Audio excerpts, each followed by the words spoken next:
सुना तुमने? अंगेज मामा, you look like a monkey. ये हर बार छेड़ती है मुझे। अरे प्लीज फिर से तुम्हारी कैट पैट। मम्मा ये भी मुझे बोलता रहता है।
तो ये है हॉरर हाउस। Adventure game. अरे क्या डर रहा है यार? मर्डर हम है ना साथ में। कुछ हो गया तो फिर मुझे क्या हो कुछ गया नहीं यार? होगा यार, कुछ नहीं होगा। अरे सर आ गए। हॉरर हाउस चैलेंज तो ले रहे हैं आप सब लोग, लेकिन एक बात मैं आपको बता दूं, ये इतना आसान नहीं है। कमजोर दिल वालों के लिए तो बिल्कुल भी नहीं। ये वही हवेली है ना जहाँ 2 साल पहले एक फैमिली का मर्डर हुआ था? जी हाँ, पूरे हिंदुस्तान में इससे डरावनी जगह कोई भी नहीं है। बहुत लोगों ने कोशिश की और आज तक कोई भी ज्यादा देर तक यहाँ रुक नहीं पाया। तो बताओ, क्या आप लोग ये चैलेंज लेना चाहेंगे? जिमी यार, ऑल द बेस्ट। जिमी, तुझे डर नहीं लग रहा है क्या यहाँ पर? ये डर किस बात का? मुझे सीआईडी ऑफिसर बनना है, एसीपी प्रद्युमन जी की तरह। रियम और strong. Morning sir. Good morning Jimmy. आज कैसे आना हुआ तुम्हारा? कैसे हो तुम? मैं बहुत बढ़िया हूँ सर, एकदम आपकी तरह। मेरे तरह? सर अगर आपकी तरह रहूंगा भी तो बड़ा होकर आपके जैसे सीआईडी ऑफिसर बन पाऊंगा। अरे वाह, मेरे जैसे बनना है। सीआईडी में एसीपी बनोगे? और वैसे भी ये सब तो फेक है, कुछ रियल है ही नहीं, सिर्फ डराने के लिए बना। कुछ देर अंदर रहेंगे फिर चल जाएंगे हम बाहर।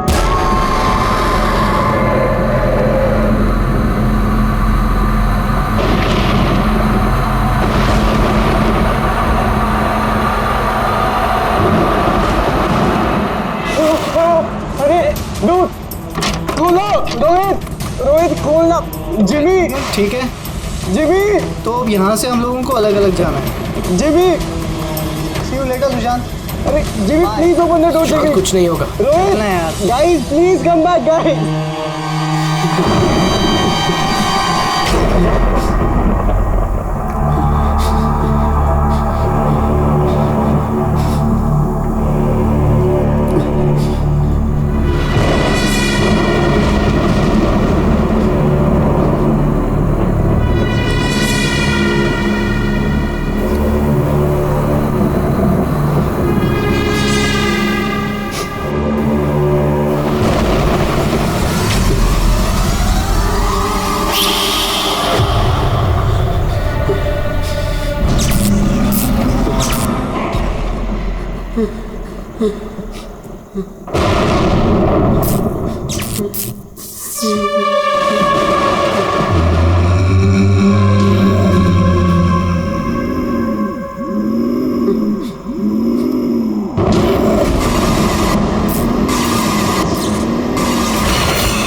सुशांत क्या हो गया?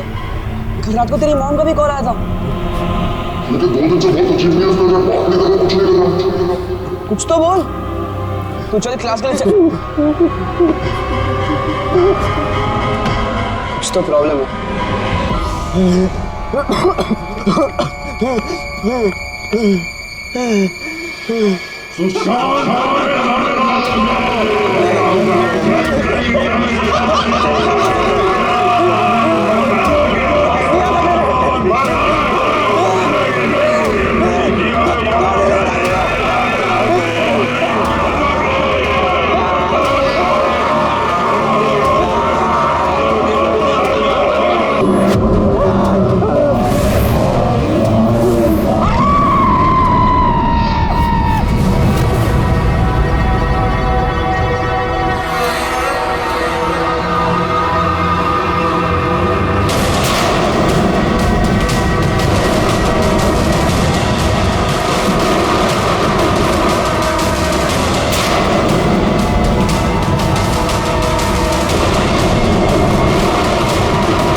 सुशांत मेरा बच्चा, ये क्या हो गया सुशांत?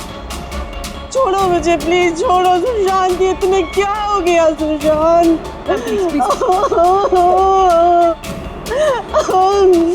जिमी, मेरा बच्चा, अब मुझे ठीक से बता, क्या हुआ? ये सब कैसे हुआ? सर वो कॉलेज आया और स्टेज चढ़ के ऊपर जा रहा था। मैंने उसे रोका कि चल क्लास का टाइम हो गया, चल साथ में। पर सर उसने मेरी बात सुनी ही नहीं सर। और वो टेरेस जाके मुझे उसे रोक लेना चाहिए था सर। अगर मैं उसे रोक लेता तो ऐसा नहीं होता सर। जिमी, देखो बेटा, अपने आप को ब्लेम मत करो। क्या तुम्हें थोड़ी पता था कि ये ऊपर जाकर ऐसे करेगा? Don't blame yourself. नहीं सर, कुछ तो प्रॉब्लम थी सर। पिछले 2 दिन से सुशांत ऐसा ही है सर। ना किसी से बात करता है, बहुत अजीब बिहेव कर रहा था सर। मुझे उससे बात करनी चाहिए थी। अगर मैंने बात की होती तो सर शायद कुछ। अच्छा, ये पिछले 2 दिन से क्या हुआ? क्या था? क्या प्रॉब्लम क्या थी? हैं? हम लोग सर उसको हॉरर हाउस लेकर गए थे। उसका मन नहीं था जाने का, फिर भी उसको फोर्स करके लेके गए थे सर। सुशांत, भाई क्या हुआ? सुशांत, तो तुम्हारा मतलब है कि हॉरर हाउस जाने के बाद से ही सुशांत? हाँ सर, कुछ तो हॉरर हाउस में ही हुआ था सर। हम सब भी डरे हुए थे, लेकिन सुशांत कुछ ज़्यादा ही डरा हुआ था सर। हम उसको सुबह उसके घर पर छोड़ने भी गए। हमें लगा था कि सोने के बाद ठीक हो जाएगा, लेकिन नहीं सर।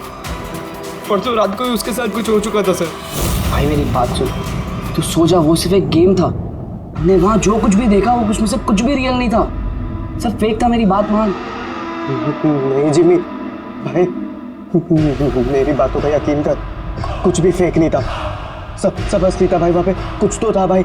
वो अभी भी मेरे साथ है। वो नहीं छोड़ेगी भाई मुझे, वो मुझे नहीं छोड़ेगी। उसके बात करने के तरीके से मुझे लगा कि वो भी डरा हुआ है, लेकिन नहीं सर, सुशांत सही था। उसे किसी ने मार दिया सर, और वो बचा नहीं पाया उसे। किसी ने मार दिया सर सुशांत को सर।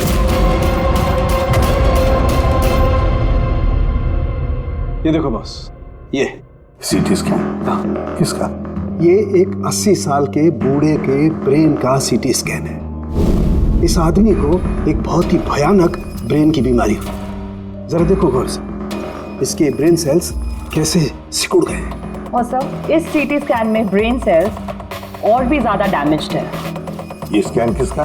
सुशांत। सुशांत का? एक जवान हेल्दी लड़के के ब्रेन के सेल्स एक बीमार बुढ़े आदमी के ब्रेन के सेल से ज्यादा खराब? वही तो सबसे बड़ा सवाल है अभिजीत, कैसे? और हमने सुशांत के फैमिली डॉक्टर से भी बात की। उन्होंने भी कहा कि सुशांत बिल्कुल फिट था, ना कोई हेल्थ इश्यूज, ना दिमाग की बीमारी, कुछ भी नहीं। सर जिमी ने बताया था कि हॉरर हाउस से लौटने के बाद ही इस सुशांत के बिहेवियर में चेंज आ गया था। और सर सुशांत की माँ का भी यही कहना था कि सुशांत अजीब अजीब सी बातें करने लगा था। उसे लगता था कि उसके आसपास कोई है जो उसे मारना चाहता है, पर ऐसा कुछ भी नहीं था। और सिर्फ 2 दिन में सुशांत को स्किज़ोफ्रेनिया के सिम्टम्स होने लगे। इम्पॉसिबल। अभिजीत, जिमी की बात सही हो सकती है। ये कोई आत्महत्या नहीं, खून है, खून। पर खून कैसे?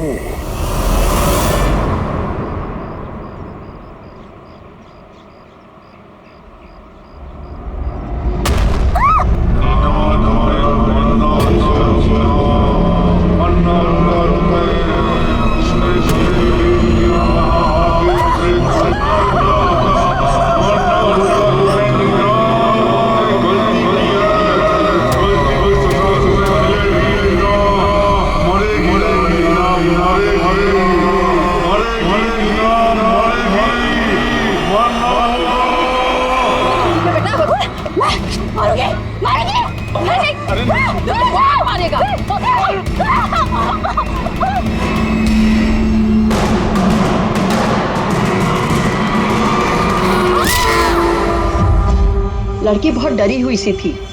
ऐसा लग रहा था कि कोई इसका पीछा कर रहा है। अजीब अजीब सी बातें कर रही थी। हम लोग तो इसकी मदद कर रहे थे, हम लोगों को देखकर भागने लगी और गाड़ी के सामने आ गई।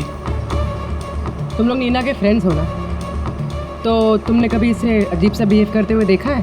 बिल्कुल ठीक थी वो, पर आज जब वो कॉलेज आई बिल्कुल बदली हुई सी बिहेव कर रही थी। पूछने पर कुछ बताया भी नहीं उसने। फिर अचानक से क्लासेस छोड़ के चली गई। मतलब कल तक सब कुछ ठीक था, तो कल और आज के बीच ऐसा क्या हुआ कि वो इस तरह से बिहेव करने लगे? कल रात को हम हॉरर हाउस में गए थे और नीना बहुत ज्यादा डर गई थी। हमें लगा कि रात भर आराम से सोएगी तो सुबह तक ठीक हो जाएगी। एग्जैक्टली हुआ क्या था वहाँ पे? सर वो नीना वहाँ पे अचानक से बेहोश हो गई थी। Nina Nina Nina Nina Nina are you okay? उसके बाद से एकदम अजीब बिहेव करने लग गई। नीना से लगता था जैसे उसे कोई मार देगा। क्या हुआ? कोई है वहाँ पे, देखो कोई है। नीना कोई नहीं है वहाँ पे। जाओ गो, कोई नहीं है वहाँ। मैं जहाँ जाती हूँ वहाँ चले आते हैं। मुझे छोड़ेगा नहीं, मुझे मार डालेगा। हॉरर हाउस, ये वही हॉरर हाउस है जहाँ पर सुशांत भी अपने दोस्तों के साथ गया था और जहाँ से आने के बाद उसके और इस नीना के दिमाग पर असर होने लगा। अजीब अजीब से वहम होने लगे। कुछ न कुछ तो गड़बड़ जरूर है इस हॉरर हाउस में, कुछ न कुछ तो गड़बड़ है। ऐसा कुछ नहीं है सर, मैं सच में नहीं जानता उन दोनों को क्या हुआ है। तुम्हें नहीं पता तो और किसे पता होगा? हाँ? इस हॉरर हाउस के बारे में सोशल मीडिया में तुम्हारी कंपनी ने मैसेज शेयर किया है ना? और इसमें साफ साफ लिखा है कि इस हॉरर हाउस में मर्डर्स हुए हैं और जो कोई भी एक रात इस हवेली में रहेगा उसे 50,000 रुपए इनाम में मिलेंगे। हाँ? और इसमें यह भी लिखा है कि ये हॉरर हाउस बनने से पहले 2-3 लोग यहाँ पे रात में रुके थे जो गायब हो गए। इनका अब तक कोई छता पता नहीं चला है। सर मार्केटिंग के लिए सब करना पड़ता है। हॉरर हाउस के प्रमोशन के लिए हमने कुछ एक्टर्स से काम करवाया था ताकि लोग यहाँ पर आए। आप चाहे तो हम उनका नाम और पता आपको दे सकते हैं, आप उनसे पूछ सकते हैं सर। अच्छा, अगर ये सब तुमने मार्केटिंग के लिए किया है तो इसके पीछे असली कहानी क्या है ये बताओ। सर यहाँ पर एक बहुत रईस आदमी रहता था अपने परिवार के साथ, विक्रांत, और एक दिन उसने अपने पूरे परिवार को मार दिया।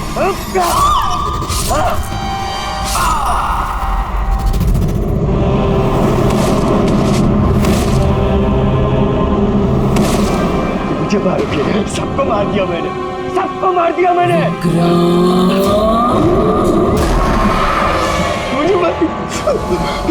मुझे मारेगी।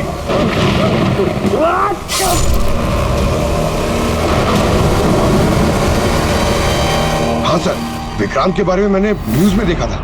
सर ये जगह वैसे ही भूत बंगले के नाम से बदनाम थी, तो क्यों ना इससे कुछ पैसा कमाया जाए। तो स्कूल और कॉलेजेस के बच्चों को ये चैलेंज देकर तुमने पैसा कमाने का नया तरीका निकाला। हाँ? मगर तुमने सोचा तुम्हारे लालच ने दो बच्चों की जान ले ली। सर, आपको पता है ना हॉरर हाउस क्या होता है? यहाँ पर सब कुछ नकली होता है सर। डराने के लिए डेड बॉडीज की जगह नकली एक्टर्स होते हैं, खून की जगह लाल रंग होता है, लाउड नॉइजेस होती है, दैट्स इट। सर, ऐसी कोई भी चीज नहीं होती जिससे किसी को खतरा हो। सर डॉक्टर सालुंके का मैसेज है। नीना के सीटी स्कैन से पता चला कि उसके ब्रेन सेल्स बहुत तेजी से उसी तरह डैमेज हुए हैं जैसे सुशांत के केस में हुए थे।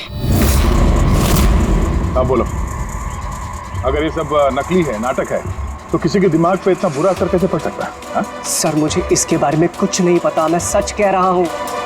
ठीक है, आज रात इस हॉरर हाउस में हम लोग रुकेंगे। पता तो चले बिजनेस के नाम पे यहाँ पे कौन कौन सा खेल खेला जा रहा है।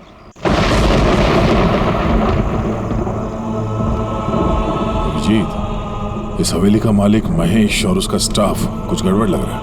लगता है वही लोग हैं जो ये सब कर रहे हैं। हम लोग अलग अलग रूम में जाएंगे, अकेले। इतना तो पता है ना सबको कि इन लोगों ने ऐसा कुछ इंतजाम करके रखा है कि जिससे सबको डर लगे। हैं?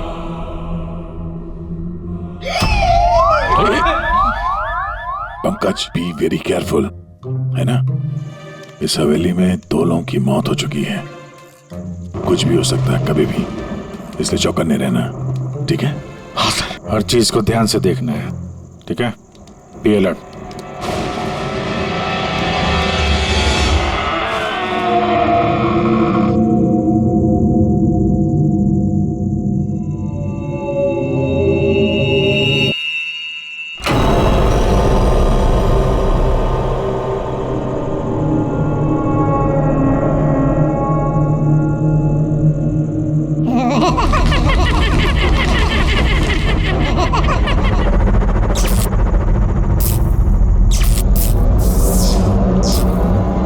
अगर दरवाजे तक जाना है तो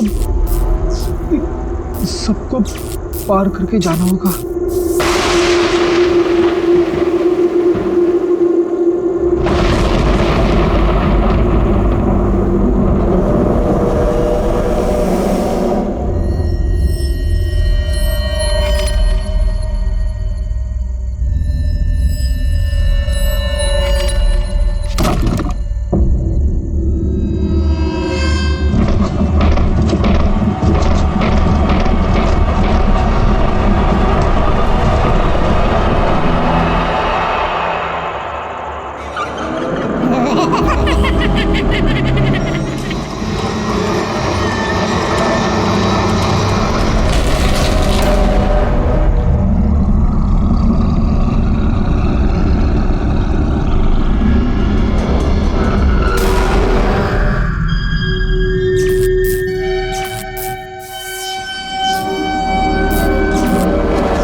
पंकज,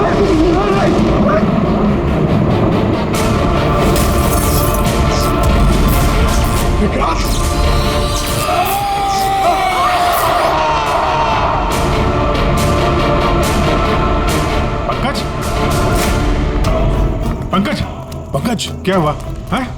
पंकज, क्या पंकज, संभाल के। तुम ठीक हो? ठीक तो हो? क्या हुआ? रेडी, इसे हॉस्पिटल ले जाओ जल्दी। पंकज, पंकज, चलो संभाल के।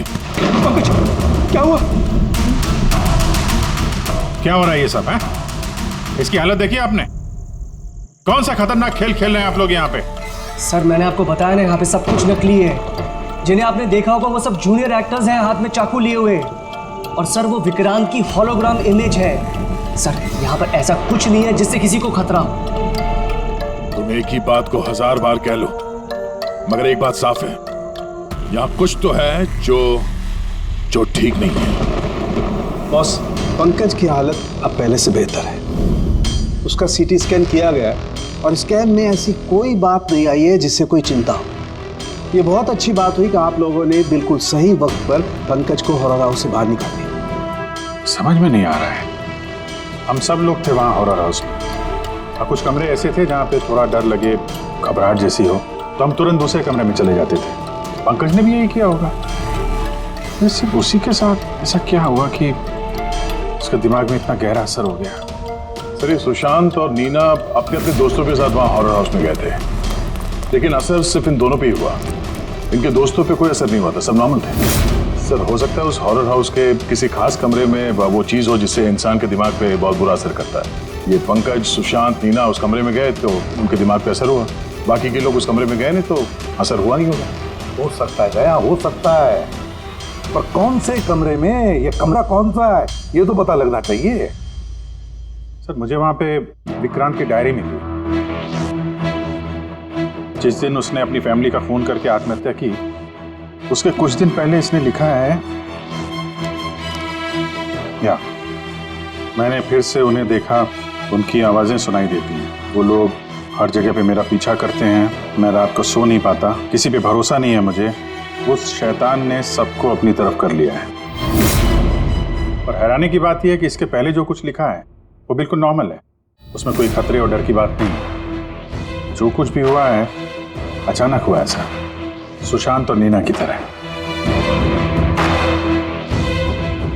बात समझ में नहीं आ रही अभिजीत, ये विक्रांत, इस विक्रांत ने अपने पूरे खानदान का कत्ल कर दिया और फिर डर के मारे उसने अपनी जान ली, आत्महत्या कर ली। नहीं अभिजीत, कुछ ना कुछ तो गड़बड़ जरूर है, कुछ ना कुछ तो गड़बड़ है। कहीं ऐसा तो नहीं कि सुशांत और नीना की तरह किसी ने विक्रांत को ही मार दिया? आत्महत्या नहीं, खून है विक्रांत का। तो क्या हुआ होगा विक्रांत के साथ, क्या हुआ होगा, पता कैसे चलेगा?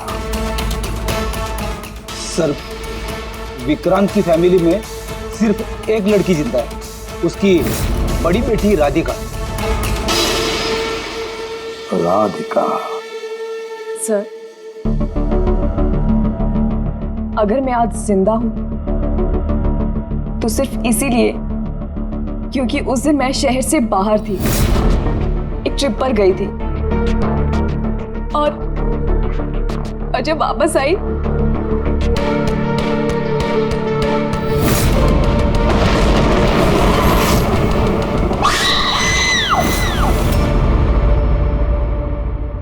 उनकी डायरी पढ़ी थी हमने, उससे पता चला कि 10 सितंबर से पहले वो बिल्कुल नॉर्मल थे। उसके बाद से उन्हें किसी से डर लगने लगा, अपनी जान खतरे में महसूस होने लगी। 10 सितंबर। सर 10 सितंबर को तो हमने डैड का 50th बर्थडे सेलिब्रेट किया था।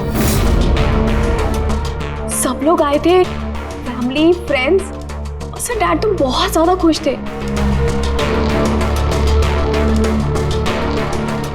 सर बट डैड के बर्थडे के बाद ही उनका बिहेवियर चेंज हुआ था। अभिजीत, वो तो विक्रांत के साथ जो कुछ भी हुआ है उस बर्थडे पार्टी में ही हुआ है। पर क्या ऐसा क्या हुआ जिसकी वजह से विक्रांत परेशान हो गया, डिस्टर्ब हो गया? क्या हो सकता है? राधिका, आप बता सकती हैं उस दिन बर्थडे में कौन कौन आया था? उस दिन की फोटोग्राफ्स और वीडियो भी चाहिए हमें। पूरी रात पार्टी में विक्रांत बिल्कुल नॉर्मल लग रहा था, लेकिन लेट नाइट को उसका किसी के साथ तो झगड़ा हुआ। मैंने दूर से देखा था, बहुत जोर जोर से बहस हो रही थी। किसके साथ? अजय, विक्रांत का बेस्ट फ्रेंड। विक्रांत के साथ भी? साहब, बहुत बड़ी गलती कर दी मेरे माँ बाप ने, अपनी बेटी की शादी विक्रांत से करवा के। साहब, उसे नहीं जीना था तो वो खुद मर जाता, लेकिन मेरी बहन और बच्चों को मारने की क्या जरूरत थी? विक्रांत के मरने के बाद तो सारी प्रॉपर्टी राधिका के नाम पे चली गई होगी ना? नो सर, विक्रांत के बिजनेस में या उसकी प्रॉपर्टी में राधिका का कोई इन्वॉल्वमेंट नहीं था। उसके परिवार के बाद वो पूरी टूट चुकी थी। एक रुपया नहीं हुआ था सर, बल्कि ज्यादातर पैसा उसने चैरिटी के लिए दे दिया। और विक्रांत का बिजनेस? सर, उनके कजन है दीपक, वो संभालते हैं। दीपक जी, विक्रांत की मौत के बाद उसके पूरे बिजनेस की कमान तुमने संभाल ली है ना? क्योंकि विक्रांत की फैमिली में कोई बचा ही नहीं, सिर्फ राधिका के सिवा। और राधिका ने बिजनेस और बाकी सारे प्रॉपर्टी में से अपने आप को दूर कर लिया था, इसलिए, है ना? जी, सभी को मालूम है कि विक्रांत मेरा कजिन था और किसी को तो जिम्मेदारी लेनी ही थी, लेकिन ये सब आप मुझसे क्यों पूछ रहे हैं? देखिए, विक्रांत और उसकी फैमिली के साथ जो भी हुआ उसका अफसोस सबको है। वो एक हादसा था, साजिश नहीं। आप लोगों को लगता है कि विक्रांत ने आत्महत्या नहीं की, मर्डर किया है किसी ने उसका। मैंने मारा उसे और सुपारी देकर ये काम मैंने करवाया। सर, वो मेरा बहुत जिगरी यार था, जिगरी। हम दोनों के बीच में बिल्कुल एकदम भाइयों जैसा प्यार था सर। तो हमें तो पता चला है कि काफी समय से तुम दोनों की दोस्ती में काफी दरार पड़ गई। दरार? नहीं सर, वो क्या है ना कि फ्रेंडशिप के बीच में जो तकरार होती है और प्रॉब्लम्स होती है, बस वैसे ही कुछ हुआ था। लेकिन सर, बाद में हमने पैचअप कर लिया था। सर मेरी बात जरा गौर से सुनिए कि अगर हम दोनों के बीच में दोस्ती नहीं होती तो क्या वो मुझे पार्टी में इनवाइट करता? राइट। और उसी पार्टी में तुम्हारा जबरदस्त झगड़ा भी हुआ था विक्रांत के साथ। हमारे पास एक गवाह है। नहीं सर, नहीं, झगड़ा नहीं हुआ था। वो क्या था कि 3-4 पैक अंदर जाने के बाद बस हम दोनों हाइपर हो गए थे और उसके बाद हम दोनों में बहसाबाजी शुरू हो गई थी। That's it. हद करते हैं मैम आप लोग। पूरी दुनिया जानती है कि विक्रांत ने अपनी फैमिली का मर्डर करके खुद सुसाइड कर लिया। हो सकता है उसकी कोई बहुत बड़ी प्रॉब्लम हो। पुलिस ने भी ये केस क्लोज कर दिया है, तो आप फिर क्यों 2 साल बाद मुझे इस केस में फंसाना चाहती हैं? I mean, मैं ऐसा क्यों करूंगी? देखिए, हमें तो बस इतना पता चला है कि विक्रांत की कंपनी में बरसों काम करने के बाद भी आपको प्रमोशन नहीं मिला। इनफैक्ट विक्रांत तो आपको नौकरी से निकालना चाहते थे, और फिर अचानक विक्रांत की मौत के बाद आपकी फाइनेंशियल कंडीशन काफी बेहतर हो गई। हाँ, तो मतलब आप ये कहना चाहती हैं कि मैंने विक्रांत का खून करके उसकी पूरी प्रॉपर्टी पर कब्जा कर लिया? Is that you want to say? आप लोगों को लगता है कि मैंने विक्रांत को उकसाया कि अपनी फैमिली को मारकर खुदकुशी कर ले। इस बात का आपके पास कोई सबूत है, कोई गवाह है? दीपक, विक्रांत के 50वें सालगिरह की पार्टी में तुम तो गए थे, है ना? गिफ्ट भी लेकर गए होंगे। अब 50वां बर्थडे जो था, क्या क्या लेकर गए थे, जरा बताओ तो। अजी, 2 साल में मैंने कई लोगों को अलग अलग गिफ्ट दिए हैं। कैसे बता पाऊंगा कि विक्रांत को क्या दिया था? मुझे कुछ ठीक से याद नहीं आ रहा। आई थिंक सिर्फ कार्ड ही दिया था। लेकिन सर, ये अचानक बीच में गिफ्ट की बात कहाँ से आ गई? और मुझे नहीं याद कि मैंने उसे क्या गिफ्ट दिया था।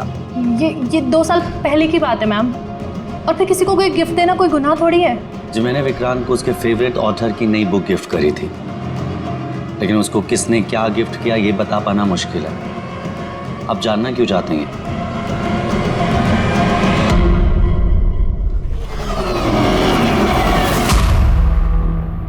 इन सबसे पूछताछ कर लिया सर। ये चारों लोग, अजय, दीपक, दिव्या, नंदन, चारों गड़बड़ लग रहा है। सर, इन लोगों से सच उगलवाना बड़ा मुश्किल है। हाँ सर, 2 साल हो गए हैं इस बात को। कोई सबूत गवाह मिलना थोड़ा मुश्किल है। इसी बात का फायदा उठाया है इन लोग। मगर इतना तो तय है कि इनमें से कोई एक झूठ बोल रहा है और वही है विक्रांत का कातिल। अभिजीत, फिर भी एक सवाल उठता है कि अगर किसी ने भी एक चीज गिफ्ट दी है जिसकी वजह से इंसान का दिमाग खराब होता है, तो फिर विक्रांत का ही दिमाग खराब क्यों हुआ उस चीज की वजह से? वहां पर और भी तो लोग थे उस घर में, उनको कैसे कुछ नहीं हुआ? हाँ सर, विक्रांत के परिवार में 5 लोग थे, नौकर चाकर अलग। उन्हें भी तो असर होना चाहिए था, पर उन पर कुछ नहीं हुआ। जैसे अब 2 साल बाद जितने भी लोग वहां पर गए थे, किसी पे कोई असर नहीं हुआ, सिवाय पंकज, सुशांत और नीना।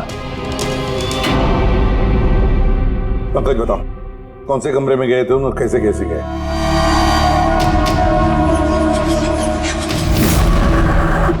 ये कॉरिडोर था सर। मैं सीढ़ियों से नीचे आया सर। ये कॉरिडोर क्रॉस करके यहाँ हॉल में गया सर। हॉल में सर फिर वो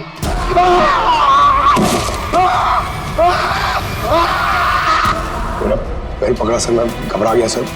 फिर मैं यहाँ से भागा, फिर इस कॉरिडोर में आया सर और यहाँ पर कहीं पे शायद मुझे वो विक्रांत दिखा और सब में।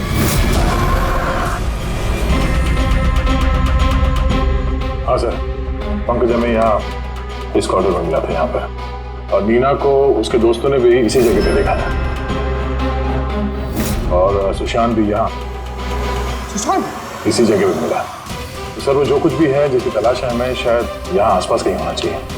वैसे वो हो क्या सकता है? वहां पर तो एंटीक्स, पेंटिंग्स, न जाने क्या क्या था। ऐसी कौन सी चीज है जिसकी वजह से वो लोग मारे गए? सर, विक्रांत की मौत 2 साल पहले हुई थी और इन दोनों की मौत अभी अभी हुई है 2 साल बाद। ऐसी कौन सी चीज है वहां पे जिसकी वजह से ये सब मौतें हो रही है? तो क्या चीज है कातिल जानता है।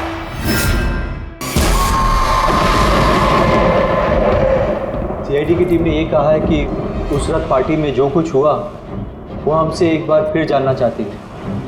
इसी जगह जहां पार्टी हुई थी कि एग्जैक्टली हुआ क्या था, उस रात कौन कहाँ था और क्या कर रहा था। अरे एसीपी सर अभी तक क्यों नहीं आए? मैं इससे ज्यादा इंतजार नहीं कर सकता। इनफ। एक काम करते हैं, एसीपी सर को कॉल कर लेती हूँ। प्लीज। अरे तुम लोगों को जो कुछ करना है करो, मैं तो चला। मैं यहाँ एक पल भी नहीं रुकूंगा, एक पल भी नहीं रुकना मुझे। अरे सुनो यार।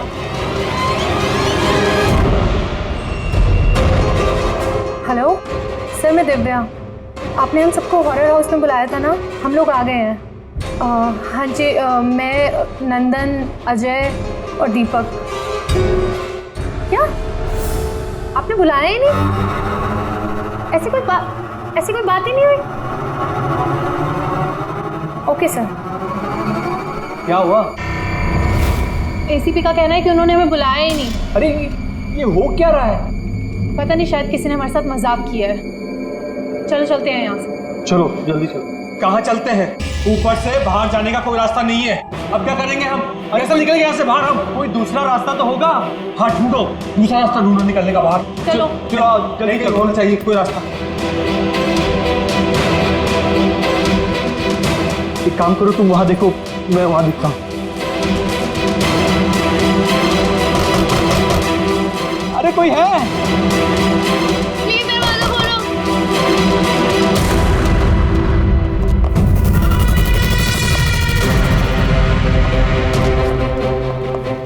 ये क्या तमाशा है सर? आप क्यों परेशान कर रहे हैं हमें? परेशान नहीं कर रहे थे, सिर्फ परीक्षा ले रहे थे, और परीक्षा का रिजल्ट भी आ गया। पता चल गया है उन्हीं कौन है।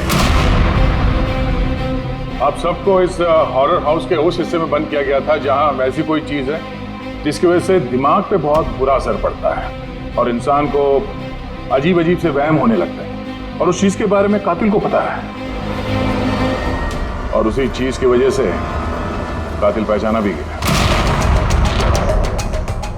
जाहिर सी बात है कातिल उस चीज को नोटिस करेगा, उससे दूर जाने की कोशिश करेगा, क्योंकि वो नहीं चाहेगा कि जहर वाला केमिकल का असर उस पे हो जाए।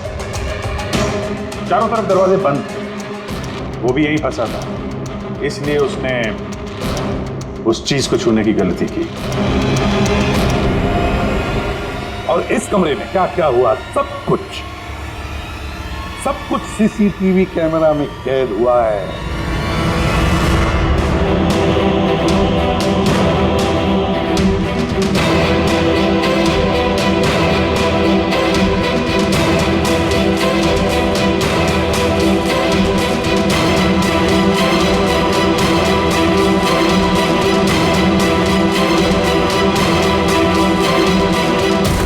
सबको लगता था कि विक्रांत एक अच्छा इंसान है, लेकिन ये सच नहीं था।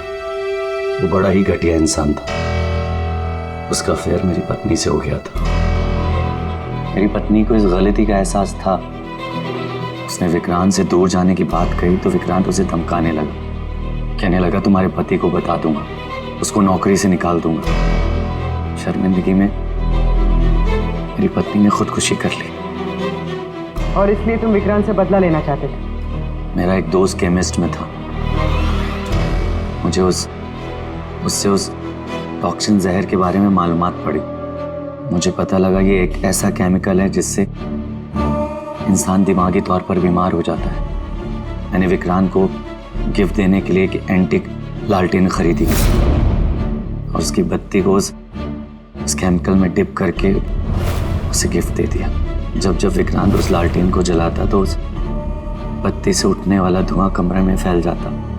विक्रांत पर उस जहरीले धुएं का असर वैसे ही होने लगा जैसा मैं चाहता था। धीरे धीरे वो पागल होने लगा और एक दिन उसने पागलपंती में अपने पूरे खानदान को खत्म कर दिया और खुदकुशी कर ली। किसी को ये बात की खबर तक नहीं हुई कि इस केमिकल की वजह से उसने इतना बड़ा कदम उठा लिया। और एक दिन केस बंद हो गया। बाद में विक्रांत के इस घर को महेश के फादर ने खरीद लिया। महेश ने इसे हॉरर हाउस बनाया और बिजनेस स्टार्ट कर दिया। लेकिन वो लालटेन अभी भी यहीं थी, स्टडी रूम में नहीं, कॉरिडोर पे, जिसकी वजह से ये सब हो रहा था। सच बोल रहा हूं, मुझे जब पता लगा कि उस जहरीली लालटेन की वजह से 2 साल बाद भी लोग मर रहे हैं तो मैं घबरा गया। मैं रिस्क नहीं लेना चाहता था लालटेन को यहाँ से निकालने के। नंदन हर मुझे भी यही सोचता है कि उसने बड़े चालाकी से अपने काम को अंजाम दिया और अब उसे कोई पकड़ नहीं सकेगा। लेकिन सारे के सारे मुजरिम यही भूलते हैं कि कानून को कोई ज्यादा देर तक धोखा नहीं दे सकता। एक न एक दिन तो वो पकड़ा जाता ही है। नंदन, तुम्हारे इस बदले की आग ने कितने सारे लोगों की जानें ले ली। कानून तुम्हें कभी माफ नहीं करेगा। कड़ी से कड़ी सजा होगी तुम्हें, फांसी होगी तुम्हें, फांसी।